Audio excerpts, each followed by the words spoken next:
Welcome back to A2KDK channel. I am DK Dinesh Kumar. இந்த வீடியோல நம்ம எதை பத்தி டிஸ்கஸ் பண்ண போறோம் அப்படின்னா, நீங்க TNA 2025ல கவுன்சிலிங்ல பார்ட்டிசிபேட் பண்ண போறீங்க. அப்படி இருக்கும்போது கண்டிப்பா எல்லா ஸ்டூடெண்ட்டுமே சாய்ஸ் லிஸ்ட் ரெடி பண்ணணும். இந்த சாய்ஸ் லிஸ்ட் அப்படிங்கிறது வந்து கொஞ்சம் டஃபா அப்படின்னு பார்த்தா டஃப் தான், இல்ல இது ஈஸியா அப்படின்னு திங்க் பண்ணீங்கன்னா கண்டிப்பா ஈஸி தான். பட் என்னன்னா, ஒரு +2 முடிச்ச ஒரு ஸ்டூடெண்ட்டோ இல்ல பேரண்ட் வந்து பாத்தீங்கன்னா புதுசா கவுன்சிலிங் உள்ள வரும்போது தமிழ்நாட்டில் ஒரு 440+ இன்ஜினியரிங் காலேஜஸ் இருக்கு, 100+ இன்ஜினியரிங் கோர்சஸ் இருக்கு. ஒரு காலேஜ்லயும் மினிமம் 6 இன்ஜினியரிங் கோர்சஸாவது வச்சிருக்காங்க. மேக்ஸிமம் 21ல இருந்து 25 இன்ஜினியரிங் கோர்சஸ் வச்சிருக்காங்க. அப்ப இது எப்படி ப்ரியாரிட்டி வச்சு நம்ம வந்து ஒரு லிஸ்ட்டை ரெடி பண்றது அப்படிங்கிறது வந்து கொஞ்சம் லாங்கா திங்க் பண்ணா இட்ஸ் அ டஃப் டாஸ்க் தான். பட் வந்து நீங்க செக்ரிகேட் பண்ணிட்டீங்க அப்படின்னா ரொம்ப ஈஸியா வந்து இதை ப்ரிப்பேர் பண்ணிடலாம். லாஸ்ட் இயர்ல வந்து பாத்தீங்கன்னா மேக்ஸிமம் ஸ்டூடெண்ட் வந்து நிறைய பேர் ப்ரிப்பேர் பண்ணாங்க. பட் வந்து ஒரு ரவுண்ட்லயே வந்து பாத்தீங்கன்னா ஒரு 400ல இருந்து 500 ஸ்டூடெண்ட் வந்து தப்பா சாய்ஸ் லிஸ்ட் பண்ணி அவங்க கட் ஆஃபுக்கு ஃபர்ஸ்ட் ரவுண்ட்ல காலேஜ் கிடைக்காத நெக்ஸ்ட் ரவுண்ட்ல போயிட்டு அகெயின் வந்து செகண்ட் ரவுண்ட் ஸ்டூடெண்டோட சாய்ஸ் லிஸ்ட் ரெடி பண்ணி காலேஜஸ் எடுத்தாங்க. இதனால நம்ம வந்து ஒரு 1 இயரா வந்து கஷ்டப்பட்டு படிச்சு பிசிக்ஸ் கெமிஸ்ட்ரி மேக்ஸ்ல நல்ல மார்க் எடுத்து கட் ஆஃப் வாங்கி அதுக்கப்புறம் நம்ம சாய்ஸ் லிஸ்ட்டை உள்ள போட்டு வரும்போது ஒரு சின்ன ஒரு மிஸ்டேக்னால வந்து பாத்தீங்கன்னா நம்மளுக்கு காலேஜே வந்து கிடைக்காத போயிருது. இந்த மாதிரி நிறைய நடந்திருக்கு. ஸோ நீங்க சாய்ஸ் ஸ்டடி பண்றீங்க அப்படின்னா என்னென்ன பாயிண்ட்ஸ் எல்லாம் ரொம்ப இம்பார்ட்டன்டா கவனிக்கணும் அப்படிங்கிறத இந்த வீடியோல பார்க்க போறோம். ஸோ மறக்காம இந்த வீடியோவை நீங்க லைக் பண்ணுங்க, சப்ஸ்கிரைப் பண்ணுங்க, இந்த சேனலை உங்க ஃப்ரெண்ட்ஸுக்கு எல்லாம் ஷேர் பண்ணுங்க. என்னென்ன பாயிண்ட்ஸ் அப்படிங்கறத ஃபர்ஸ்ட் டிஸ்கஸ் பண்ணலாம். அதுக்கு முன்னாடி உங்க கட் ஆஃபுக்கு என்ன ரேங்க் வந்திருக்கு அப்படிங்கிறது நீங்க தெரிஞ்சுக்கிட்டீங்க அப்படின்னா அந்த ரேங்கை வச்சு உங்களுக்கு எந்த காலேஜ் வந்து கிடைக்கி, லாஸ்ட் இயர்ல எந்த காலேஜ் கிடைச்சிருக்கு, டிபார்ட்மெண்ட் எது கிடைச்சிருக்கு அப்படிங்கறத நீங்க செக் பண்ணிக்கலாம். ஓகேவா? இந்த வெப்சைட்ல நீங்க செக் பண்ணி பாருங்க.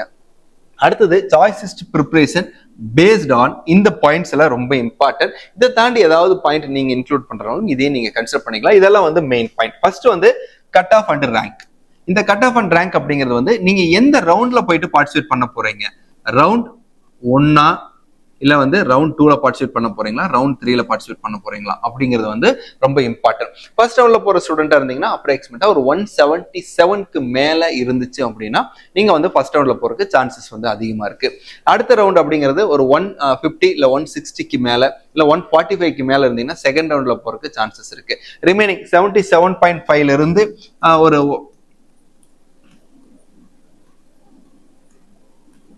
130 இதெல்லாம் வந்து தேர்ட் ரவுண்ட்ல வரக்கு சான்சஸ் அதிகமா இருக்கு. பட் டிஎன்ஏ பொறுத்த வரைக்கும் 3 ரவுண்டு தான் லாஸ்ட் 2 இயர்ஸா வந்து கன்சிடர் பண்றாங்க. ஒருவேளை 4 ரவுண்டு கவுன்சிலிங் கண்டக்ட் பண்ணாங்கன்னா கண்டிப்பா ஸ்டூடெண்ட்டுக்கு வந்து யூஸ்ஃபுல்லா இருக்கு.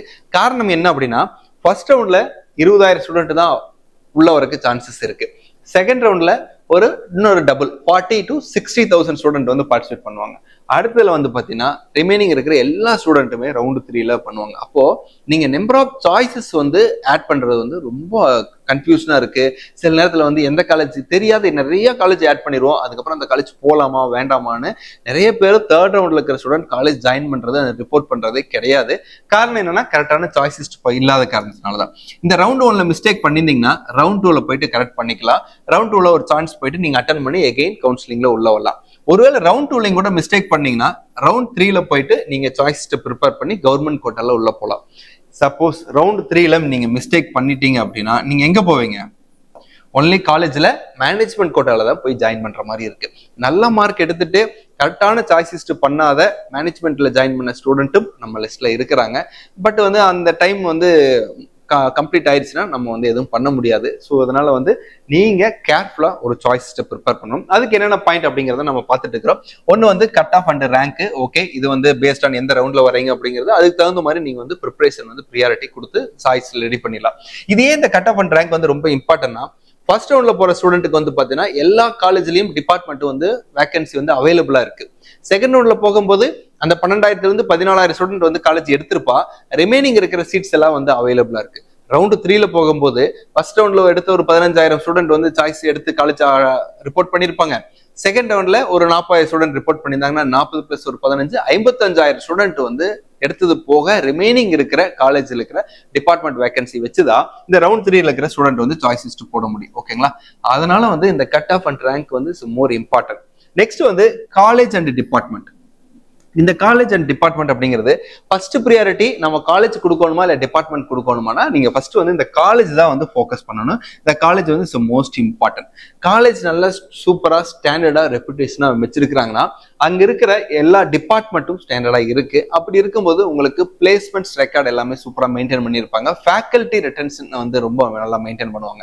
அதனால காலேஜ் அண்ட் டிபார்ட்மெண்ட் வந்து மோஸ்ட். நெக்ஸ்ட் வந்து ஃபீஸ் ஸ்ட்ரக்சர். நிறைய ஸ்டூடெண்ட் வந்து எங்க மிஸ்டேக் பண்றாங்க அப்படின்னா ஃபீஸ் ஸ்ட்ரக்சர் தான். கவர்மெண்ட் கோட்டால போயிட்டு நான் படிக்கிறேன் அப்படிங்கும்போது நார்மலா வந்து பாத்தீங்கன்னா நம்மளுக்கு வந்து கவர்மெண்ட் காலேஜ்ல போய் நீங்க படிக்கிறீங்க அப்படின்னா ஒரு அண்ணா யூனிவர்சிட்டி MIT எல்லாம் போட்டீங்கன்னா 50 to 20K வரும். ஓகேங்களா. இதே ரெண்டாவது கேட்டகரியில வந்து பாத்தீங்கன்னா கவர்மெண்ட் எய்டட் காலேஜ்ல போனீங்க அப்படின்னா ஒரு 30 to 40K வந்து வரும். ஓகேங்களா. இதே வந்து கான்ஸ்டிடியூஷன் காலேஜ் எல்லாம் போனீங்க அப்படின்னா உங்களுக்கு வந்து 55,000 ரூபாய் வரும். இதே பிரைவேட் காலேஜஸ்ல நீங்க போறீங்கன்னா உங்களுடைய ஃபீஸ் வந்து பர் இயருக்கு மினிமம் 1.10 lakhsல இருந்து 2 lakhs வரைக்கும் கவர்மெண்ட் கோட்டால வரக்கு சான்சஸ் இருக்கு. அது பேஸ்ட் ஆன் காலேஜஸ். ஓகேங்களா. ஏன்னா வந்து காலேஜோடைய டியூஷன் ஃபீஸ் வந்து 55,000 ரூபாய் தான் சார்ஜ் பண்ணுவாங்க. பட் உங்களுக்கு கொடுக்குற அடிஷனல் ஃபெசிலிட்டிஸ் நிறைய இருக்குல்ல. ஸோ பிளேஸ்மெண்ட் ட்ரைனிங் ஃபர்ஸ்ட் இயர்ல இருந்து எல்லா காலேஜும் ஸ்டார்ட் பண்றாங்க. அப்போ அதுக்கான ட்ரைனிங் இது மாதிரி நிறைய ஃபீஸஸ் வந்து இருக்குது. இந்த ஃபீஸ் எல்லாம் அதிகமாக வாங்குறாங்களா அப்படின்னு கேட்டீங்களான்னா கண்டிப்பா நம்ம ஒரு நல்ல கம்பெனில பிளேஸ் ஆகணும். நம்மளுடைய நாலேஜ் நிறைய வந்து நம்மளுடைய நாலேஜ் வந்து இம்ப்ரூவ் பண்ணணும். நம்மளுடைய குவாலிட்டி அண்ட் ஸ்கில்ல வந்து இம்ப்ரூவ் பண்ணணும்னா இது மாதிரி அடிஷனல் ஃபியூச்சர்ஸ் கொடுத்தா மட்டும்தான் ஒரு ஸ்டூடெண்ட் வந்து ஒரு நல்ல கம்பெனில பிளேஸ் ஆக முடியும். அப்போ நீங்க டாப் காலேஜ்ல எடுக்கும் போது ஃபீஸ் அப்படிங்கிறது ரொம்ப இம்பார்ட்டன்ட். அதனால வந்து எந்த காலேஜுக்கு எவ்வளோ ஃபீஸ் அப்படிங்கிறத நீங்க வந்து செக் பண்ணிக்கணும். ஓகே, இந்த காலேஜுக்கு எவ்வளோ ஃபீஸ்ன்னு எனக்கு தெரியாது சார், நான் இதை எப்படி சார் செக் பண்ணலாம்னா நீங்க டேரக்டாவே அந்த காலேஜுக்கு கால் பண்ணி கேட்கலாம். அப்படி இல்லைன்னா நீங்க மென்ஷன் பண்ணலாம், சார் நான் இது மாதிரி இந்த காலேஜை கவுன்சிலிங்ல சாய்ஸஸ்ல வச்சிருக்கிறேன், உங்க காலேஜோடைய ஃபீஸ் என்ன சார், ஹாஸ்டல் ஃபீஸ் என்னவா இருக்கு, எக்ஸாம் ஃபீஸ் என்ன, புக் ஃபீஸ் ஏதாவது இருக்கா, அதுக்கப்புறம் டிரான்ஸ்போர்ட் வர மாதிரி இருந்தால் டிரான்ஸ்போர்ட் ஃபீஸ் என்ன இருக்கு, இயர்லி டோட்டலா எவ்வளவு சார் வருது, ஃபர்ஸ்ட் இயர்ல இருந்து second year third year final இயருக்கு எல்லாம் ஒரே மாதிரி ஃபீஸா, இல்ல ஃபர்ஸ்ட் இயர்ல இருந்து செகண்ட் இயருக்கு போகும்போது ஃபீஸ் இன்க்ரீஸ் ஆகுமா ரெடியூஸ் ஆகுமா அப்படிங்கிறது எல்லாமே நீங்க தெரிஞ்சுக்கலாம். இல்ல சார் எனக்கு அதுவுமே தெரியாது, நான் எல்லா காலேஜுக்கும் கேட்க முடியாது அப்படின்னாலும் கெட் யுவர் காலேஜ்ல நீங்க போயிட்டு இந்த காலேஜை செலக்ட் பண்ணிட்டு காலேஜோடைய கொரீஸ்ல நீங்க போட்டீங்க அப்படின்னா எங்களுடைய லிஸ்ட்ல எந்தெந்த காலேஜுக்கு வந்து பார்த்தீங்கன்னா எங்களுக்கு டேட்டா இருக்கோ அது எல்லாமே நான் உங்களுக்கு ஷேர் பண்ணிடுவோம். அதுக்கான லிங்க் கீழே கொடுத்துருக்கிறேன், செக் பண்ணி பாருங்க. ஏன்னா ஃபீஸ் வந்து அதிகமா இருக்கு, நான் எப்படியாவது படிச்சிருவேன், பேரண்ட் வந்து நான் எப்படியாவது என் தலைய அடமானத்தை வச்சாவது என் பையனை நான் படிக்க வச்சிருவேன் அப்படின்ட்டு வந்து கான்ஃபிடென்ட் இருக்கிற பேரண்ட் ஃபர்ஸ்ட் இயர்ல ஃபீஸ் கட்டிடுறாங்க, செகண்ட் இயர்ல ஃபீஸ் கட்டிடுறாங்க. பட் தேர்ட் இயர்ல ஏதாவது ஒரு ப்ராப்ளத்தினால ஃபீஸ் கட்ட முடியாத நிலைமைக்கு வரும்போது அப்ப அங்க பாதிக்கப்படுறது வந்து அந்த பையன் தான். என்னன்னா ஃபீஸ் கட்டாத பட்சத்துல கிளாஸ்க்கு அலோவ் பண்ண மாட்டாங்க, அதுக்கப்புறம் வந்து பார்த்தீங்கன்னா பிளேஸ்மெண்ட்டுக்கு இது அலோவ் பண்ண மாட்டாங்க, ரொம்ப வந்து பர்டனா இருக்கு. அந்த பையன் பிளேஸ்மெண்ட்டை பார்ப்பானா இல்ல வந்து ஃபீஸை கட்டாத வெளியே நிக்கிறதா பானா அப்படிங்கிற மாதிரியான சூழல்லாம் ஒரு வருஷத்துலயும் ஒரு காலேஜ்ல வந்து இதாகுது. சில காலேஜ் வந்து பாத்தீங்கன்னா உண்மையாலுமே படிக்க முடியாத ஸ்டூடெண்ட்டுக்கு ஒருவேளை கவர்மெண்ட் கோட்டால வந்திருந்தா கூட ஸ்டூடெண்டோடைய ஃபேமிலி சிச்சுவேஷனை பார்த்துட்டு ஸ்காலர்ஷிப் பண்ற காலேஜும் இருக்கிறாங்க. சில காலேஜ்ல ஃபீஸ் கட்டினா மட்டும்தான் எக்ஸாமுக்கே உள்ள அலோவ் பண்ணுவேன் அப்படிங்கிற மாதிரியும் இருக்கிறாங்க. ஸோ அதெல்லாம் வந்து நீங்க அனாலிசிஸ் பண்ணிட்டு அதுக்கப்புறம் அந்த காலேஜை உங்க லிஸ்ட்ல ஆட் பண்ணுங்க. நெக்ஸ்ட் வந்து பிளேஸ்மெண்ட் ரெக்கார்டை வந்து நீங்க பாருங்க. பிளேஸ்மெண்ட் ரெக்கார்ட்ல அந்த காலேஜுடைய ஆவரேஜ் சேலரி என்ன இருக்கு அப்படிங்கறத பாருங்க. ஒரு பையன் 45 லட்சத்துல செலக்ட் ஆயிட்டா, 90 லட்சத்துல செலக்ட் ஆயிட்டானா ஓகே, அதே மாதிரி நீங்களும் செலக்ட் ஆகணும்னா அந்த பையன் அளவுக்கு ஸ்கில் இருந்தா நம்ம செலக்ட் ஆயிடலாம். பட் அந்த காலேஜ்லயே ஒரு பையன் தான் இருக்கிறா அந்த பேட்ச்ல, அப்போ மீதி இருக்கிற ஒரு 2000 பையன் படிக்கிறான், மீதி இருக்கிற 1999 பையனுடைய கேட்டகரி ஆவரேஜ் என்ன அப்படிங்கறத பாருங்க. ஆவரேஜா ஒரு காலேஜ்ல ஒரு 4.5 lakhsல இருந்து ஒரு 7 lakhsக்குள்ள ஆவரேஜ் சேலரி இருக்குனாவே ரொம்ப சூப்பரா இருக்கு அப்படிங்கிறது அர்த்தம். இதே SSN மாதிரியான காலேஜ் எல்லாம் வந்து பாத்தீங்கன்னா ஆவரேஜா வந்து பாத்தீங்கன்னா 12 lakhs வந்து காட்டுறாங்க. ஓகேங்களா. அப்போ அந்த காலேஜுடைய பிளேஸ்மெண்ட் ரெக்கார்ட் எப்படி இருக்குங்க அனலைசிஸ் பண்ணி அதுக்கு தகுந்த மாதிரி கொடுங்க. நெக்ஸ்ட் வந்து ரேங்கிங். ஒரு காலேஜுடைய ரேங்கிங் வந்து ரொம்ப இம்பார்ட்டன்ட். அந்த காலேஜுடைய quality, fees structure, placement record, இந்த கட் ஆஃப் அண்ட் ரேங்க் இது எல்லாமே எதை பேஸ் பண்ணி இன்க்ரீஸ் ஆகுது அப்படின்னா அந்த காலேஜுடைய ரேங்கிங். அந்த காலேஜ் NBAல இருந்திருக்கலாம், NAC இருந்திருக்கலாம், அவங்க அடிஷனல் NIR ரேங்கிங் வச்சிருக்கலாம். இந்த மாதிரியான ரேங்கிங் இருந்தாங்கன்னா நீங்க இது யோசிக்காத கண்டிப்பா எடுக்கலாம். இந்த NBA அப்படிங்கிறது ஒரு டிபார்ட்மெண்ட்டுக்கும் வந்து கொடுக்குற ரேங்க். இது வந்து ஓவரால் காலேஜுக்கு கொடுக்குற ரேங்க். இது NIRF அப்படிங்கிறது ஓவரால் காலேஜுக்கு கொடுக்குற ரேங்க். ஓகேங்களா. இந்த NIRF ரேங்கிங்ல உள்ள இருக்கிறாங்க அப்படின்னாவே வெல் அண்ட் குட், கண்டிப்பா நீங்க யோசிக்காத எடுக்கலாம். NACல AA++, A+ அப்படின்னு ஏதாவது ஒரு ரேங்கிங் வச்சிருந்தாலும் கண்டிப்பா அந்த ரெப்புடேஷனை மெயின்டைன் பண்றாங்க அப்படிங்கிறது அர்த்தம்.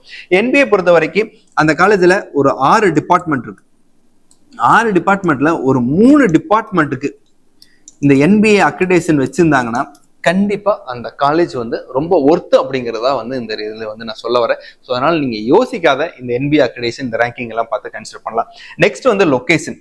லொகேஷன் பொறுத்த வரைக்கும் மோர் இம்பார்ட்டன்ட். காரணம் என்ன அப்படின்னா, செகண்ட் இயர் அண்ட் தேர்ட் இயர்ல நீங்க வந்து இன்பிளான் ட்ரைனிங் போவீங்க, தேர்ட் இயர்ல இன்டர்ன்ஷிப் போவீங்க. இந்த மாதிரி போகும்போது நம்மளுக்கு வந்து அந்த காலேஜ் வந்து என்ன மாதிரியான ப்ரொவிஷன்ஸ் வந்து நம்மளுக்கு பண்ணி கொடுக்குது அப்படிங்கிறது ரொம்ப இம்பார்ட்டன்ட். ஒரு காலேஜ் சென்னையில இருக்கு அப்படின்னா கண்டிப்பா அந்த காலேஜ் வந்து சென்னை சுத்தி நிறைய கம்பெனிஸ் இருக்கு. இதே கோயம்புத்தூர் இருக்குன்னா கோயம்புத்தூர் சுத்தி நிறைய கம்பெனிஸ் இருக்கு. அப்ப அந்த காலேஜ் வந்து ஈஸியா அந்த கம்பெனிஸோட எம்ஓஇ சைன் பண்ணிருப்பாங்க, ஸ்டூடெண்ட்டுக்கு ஒரு இன்டர்ன்ஷிப் கிரியேட் பண்ணி கொடுப்பாங்க. சில நேரத்துல ஸ்டூடெண்டே வந்து பேரண்ட் இல்லைன்னா ஏதாவது ரெஃபரன்ஸ் மூலியமா இன்டர்ன்ஷிப் கிரியேட் பண்ணி கொடுக்கும்போது அந்த காலேஜ் அவங்களுக்கு சப்போர்ட் பண்ற மாதிரியான ப்ராசஸ் இருக்கு. அப்போ லொகேஷன் வந்து மேண்டேட்டரி. நெக்ஸ்ட் வந்து பாத்தீங்கன்னா, நீங்க இல்ல சார் நான் ஹையர் ஸ்டடிஸ் பண்ண போறேன், கேட் எக்ஸாமுக்கு ப்ரிப்பேர் பண்றேன், இல்ல ஐஎல்டி டோஃபல்ஸ் மாதிரியான எக்ஸாமுக்கு ப்ரிப்பேர் பண்றேன் அப்படின்னா நீங்க வந்து காலேஜுக்குள்ள எடுக்கிற சில காலேஜஸ்ல வந்து பாத்தீங்கன்னா இந்த ஐஎல்டி டோஃபல்ஸ் கேட் எக்ஸாமுக்கு எல்லாம் ப்ரிப்பேர் பண்ண வைக்கிறாங்க. பட் மோஸ்ட்லி எல்லா காலேஜ்லயும் பண்ண வைக்கிறாங்கன்னா அது கிடையாது. அதனால நீங்க போயிட்டு வரக்கான டைம் வந்து கொஞ்சம் கன்வீனியன்டா இருக்கணும். கொஞ்சம் சிட்டிக்குள்ள இருந்துச்சு அப்படின்னா உங்களுக்கு பெட்டரா இருக்கு. ஃபார் எக்ஸாம்பிள் சென்னையில இருக்கிறீங்க அப்படின்னா சென்னையில இருந்து தாம்பரத்துலயோ ஒரு டி நகர்லயோ போனா ட்ரெயின் ஆக்சஸ் இருக்கிற மாதிரி காலேஜஸ் பார்க்கணும். ஏன்னா இது உங்களுடைய கட் ஆஃப் உங்க கன்வீனியன்ட்டுக்கு தகுந்த மாதிரி நீங்க இதெல்லாமே ப்ரியாரிட்டி வச்சு நீங்க ஒரு சாய்ஸ் ரெடி பண்ணலாம். ஓகேவா? எங்கிட்ட நல்ல கட் ஆஃப் இருக்கு அப்படின்னா நீங்க யோசிக்காத இந்த கட் ஆஃப் அண்ட் ரேங்க் அதுக்கப்புறம் வச்சு நீங்க போட்டுடலாம். என்கிட்ட நல்ல கட் ஆஃப் இருக்கு பட் பினான்சியலா எனக்கு கொஞ்சம் ப்ராப்ளம் இருக்கு அப்படின்னா first priority government aided college போடுங்க. அதுக்கு அடுத்த லெவல்ல வந்து பாத்தீங்கன்னா ஏதாவது டாப் காலேஜஸ்ல ஸ்காலர்ஷிப் ப்ரொவைட் பண்றாங்கன்னா அந்த காலேஜை நீங்க ஆட் பண்ணலாம். எனக்கு கட் ஆஃப் இருக்கு, ஃபீஸும் ப்ராப்ளம் இல்லை, அதே மாதிரி வந்து பர்டிகுலரா நான் டிபார்ட்மெண்ட் தான் ஃபோக்கஸ் பண்றேன்னா எஸ் நீங்க யோசிக்காத டாப் காலேஜ்ல இருக்கிற ஒன்லி அந்த டாப் 10 காலேஜ் எடுத்துட்டு அதுல இருக்கிற ஃபர்ஸ்ட் எந்த ப்ரியாரிட்டியோ கோர்ஸை பாக்குறீங்களோ அந்த கோர்ஸை நீங்க கன்சிடர் பண்ணலாம். ஓகேவா? இல்ல சார் என்னுடைய மார்க் கம்மியா இருக்கு, நான் வந்து ஃபீஸ் எனக்கு வந்து அவ்வளவா என்னால ஸ்பெண்ட் பண்ண முடியாது, காலேஜ் ஃபீஸ் மட்டும் இல்லாத ஹாஸ்டல் ஃபீஸ் வருது, டிரான்ஸ்போர்ட் ஃபீஸ் வருது, அப்போ நான் என்ன மாதிரி சாய்ஸஸ் ரெடி பண்ணணும் அப்படிங்கிறது நிறைய கிரைட்டீரியா இருக்கு. அதனால நீங்க ப்ரிப்பேர் பண்ணும்போது உங்களுடைய சாய்ஸஸ் கரெக்டா இருக்கா அப்படிங்கிறத நீங்க இப்பவே ரெடி பண்ணி பார்த்துக்கலாம். ஓகே சார் இந்த சாய்ஸஸ் நான் இப்பவே ரெடி பண்ண முடியுமா அப்படின்னா எஸ் டெஃபினட்டா முடியும். கெட் யுவர் காலேஜ்ல சாய்ஸஸ்னு ஒரு பட்டன் இருக்கு. இதை வந்து நீங்க கிளிக் பண்ணிட்டீங்க அப்படின்னா உள்ள போனீங்க அப்படின்னா ரவுண்ட் 1 ரவுண்ட் 2 ரவுண்ட் 3 3 ஃபிக்ஸ் பண்ணிருப்போம். ஃபார் எக்ஸாம்பிள் நீங்க ஒரு 170 இருக்கிறீங்கன்னா நீங்க டேரக்டா ரவுண்ட் 2 செலக்ட் பண்ணிட்டு அந்த ரவுண்ட் 2 இருக்கிற காலேஜஸ் எல்லாமே நீங்க எடுத்து பார்க்கலாம். அப்ப ரவுண்ட் 1 இருக்கிற காலேஜ் எல்லாம் உங்களுக்கு வந்து என்ன டிசபிள்டு ஆயிருக்கு, நீங்க அதை வந்து செல் பண்ண முடியாது. ஓகேவா?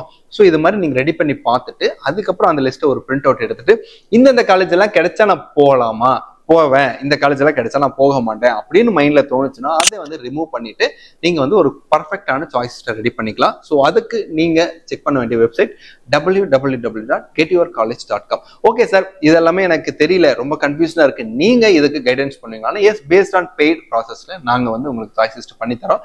அதுக்கு கான்டாக்ட் பண்ண வேண்டிய நம்பர் வந்து 8946082559. இந்த நம்பருக்கு நீங்க வாட்ஸ்அப் பண்ணுங்க. ரேங்க் வந்ததுக்கு அப்புறம் கண்டிப்பா உங்களுக்கு ஒரு கவுன்சிலிங் கொடுப்போம். சார் என்ன மார்க்குக்கு எந்த காலேஜ்ல கிடைக்க சான்சஸ் இருக்கு, இந்த காலேஜ்ல என்னென்ன ரேங்கிங் ஃபாலோ பண்றாங்க, ஃபேக்கல்டி ரிட்டன்ஷன் எப்படி இருக்கு, பிளேஸ்மெண்ட் ரெக்கார்டு என்ன ஃபாலோ பண்றாங்க, இந்த பிளேஸ்மெண்ட் ரெக்கார்டுக்கு பையனுக்கு பிகைன்ல என்ன மாதிரியான ட்ரைனிங் எல்லாம் கொடுத்துட்டு இருக்காங்க அப்படிங்கிறது எல்லாமே கிளியரா எக்ஸ்பிளைன் பண்ணி உங்களுக்கான ஒரு பர்ஃபெக்ட் சாய்ஸ் சிஸ்டம் நாங்க ரெடி பண்ணி தரோம். ஸோ மீண்டும் ஒரு வீடியோவில் சந்திப்போம். Wish you all the best. Bye. Thank you.